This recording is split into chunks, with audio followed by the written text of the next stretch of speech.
Kevin Cleary here with a knife video, and today I want to talk about SHOT Show. I want to talk about the things that stood out to me having watched all the videos and listened to all the commentary.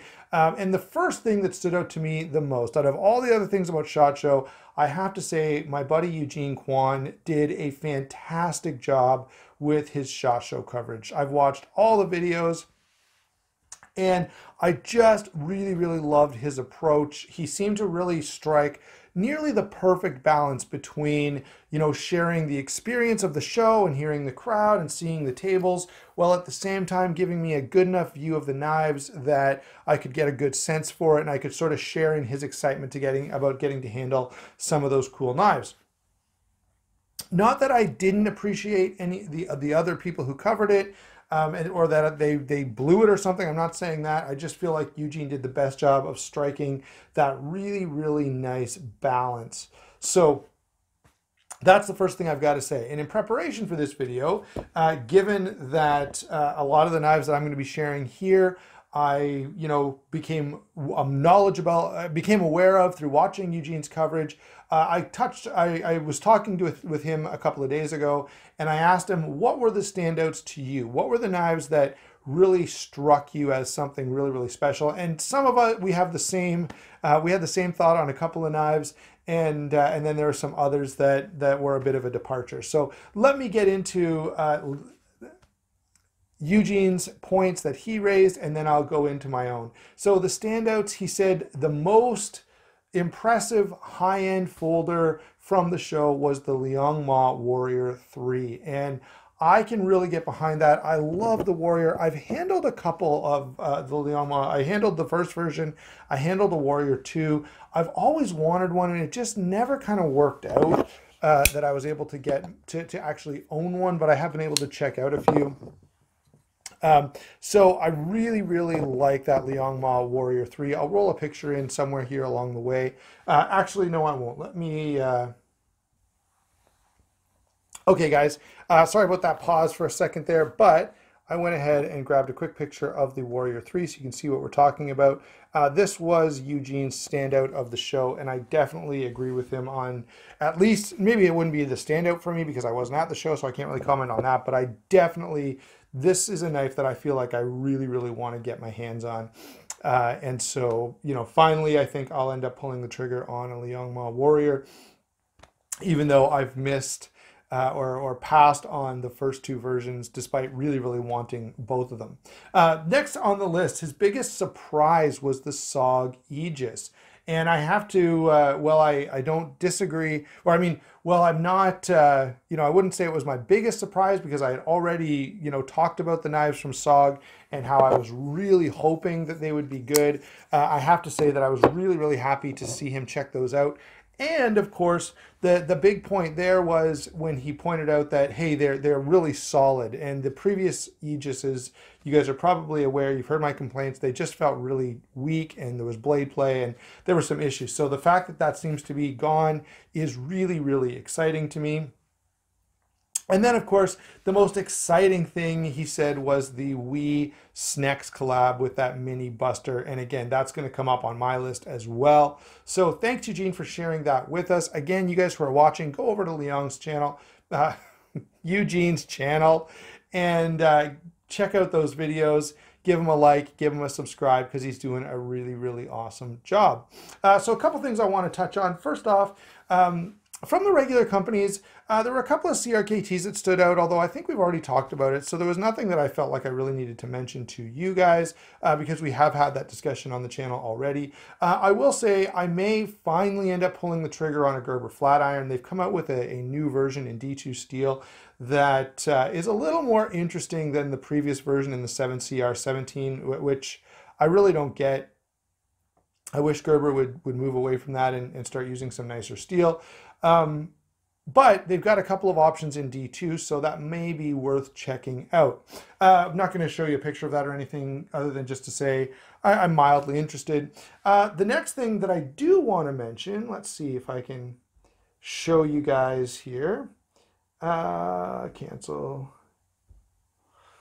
Is a knife from Spyderco. I'm trying to zoom in on the picture here and it's just not working. So I'm going to have to, there you go. So we have the Siren. Really, from Spyderco, this is the knife that I am most interested in for this year. There's nothing else that they have going on that I'm super, super excited about.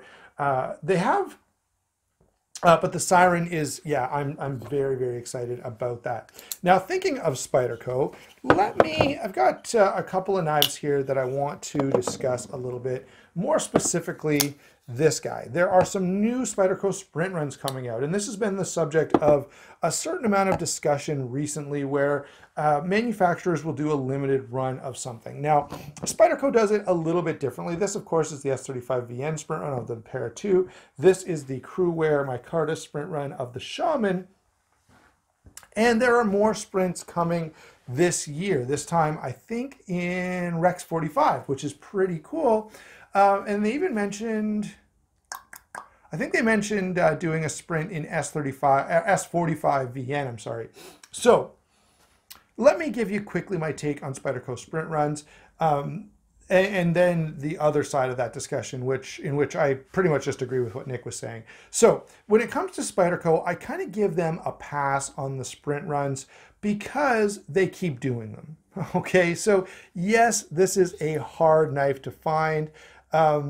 Someone called it unobtainium in the comments on a recent video, and I get that, and I get the frustration that comes with it. But here's the thing: if you missed the Crewwear sprint run, just hold on, because by the end of 2020, there'll be 3 more Shaman sprint runs that you'll be able to get your hands on. All right, so Spyderco, the reason I give them a bit of a pass is because they keep doing different ones, and so I can't really complain because, yeah, if there's something you really wanted and you didn't end up getting your hands on it, just wait a little bit and there'll be something else. All right, so Spyderco sprint runs are a different animal.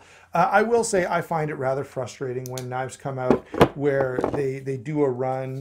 I'll bring the Inkosi back, where they do a run and they're never going to do any more. That can be a little bit troublesome because from a reviewing standpoint, one of the things people watch for is to say, hey, do I want to buy this or not? And by the time, you know, I get a knife and review it, they're already all sold out. So that is frustrating, and I totally get Nick's point there. And if you've made a good knife and you really believe in that knife, then why not make more? You know?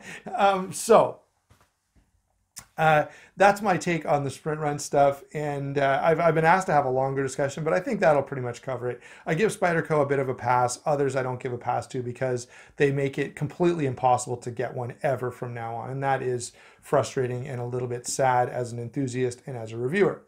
So now we're done with that. I want to move on to some of the other stuff that's coming up. Now, the first one I want to say, if you want to see this knife, so I should have brought a Riot with me, but I foolishly didn't. So we'll just switch out a little bit. Throw the 80-10 in here, and yeah, let's put the Backlash in here as well. So the next thing I want to talk about, the Riot booth, in Eugene's coverage of the Riot booth and following their Instagram and stuff, they've got a couple of things coming out. I don't think, anyway, I don't think a couple of them have even been on Instagram, but at the Riot booth, they had the Bushido, which is a Quaken style front flipper that's supposed to be coming in under $200. That to me looks like a huge win. And you know, the video's already been made, but if I could, I would go back and add that knife to my most anticipated knives of 2020. That is super exciting, and that's a knife I will own without a doubt. That looks super, super good.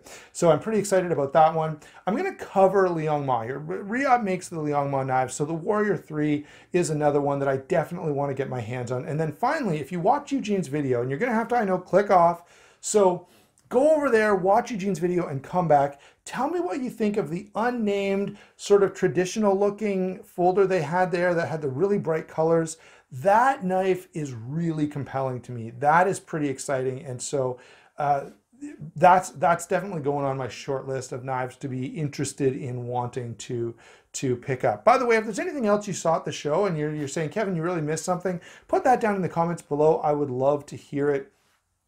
Let's move over to WE Knives because they've got some pretty cool stuff coming up. The biggest one is got to be the Snex collaboration. So WE is doing the Mini Buster, and that again is a knife that I feel like it's just a must get. Really, really excited to get my hands on that one, along with a couple of other WE knives. The Gava looks fantastic, and the Ferrum Ford collaboration looks interesting. And of course, we haven't even touched on the fact that there is a Shamwari collab coming, which we don't really have any details on, but that's definitely a knife I want to get a hold of. So let's see, we've covered WE, we've covered Riyot. We talked a little bit about Gerber, talked a little bit about SOG from Eugene's videos. I'm trying to think if there's anything. Oh yeah, yeah, two knives to here definitely want to mention that I got to check out in the SHOT Show 2020. First off, the Zero Tolerance 0308. That's a knife that looks really interesting to me. It's sort of a callback to the ZTs that I grew to know and love when they were first a thing, when I was first getting into knives. And so for that reason alone, I want to get my hands on it. And I'll be looking forward to what else Zero Tolerance does. I hope that this year is a little more exciting than the last one. So let's hope that ZT really comes through with some awesome stuff. Finally, the aluminum bailout from Benchmade. It's going to be in M4 steel, as long as I've got my facts straight here. So it's going to be an M4 steel aluminum handle. Looks very compelling, and that's definitely, again, on my short list of knives to pick up and to check out. I don't know, because it's an unknown quantity. I haven't even handled a bailout. I can't say for sure whether it's, you know, a keep this knife forever or whether it's just I'm curious about it. Let's get it for review, but time will tell.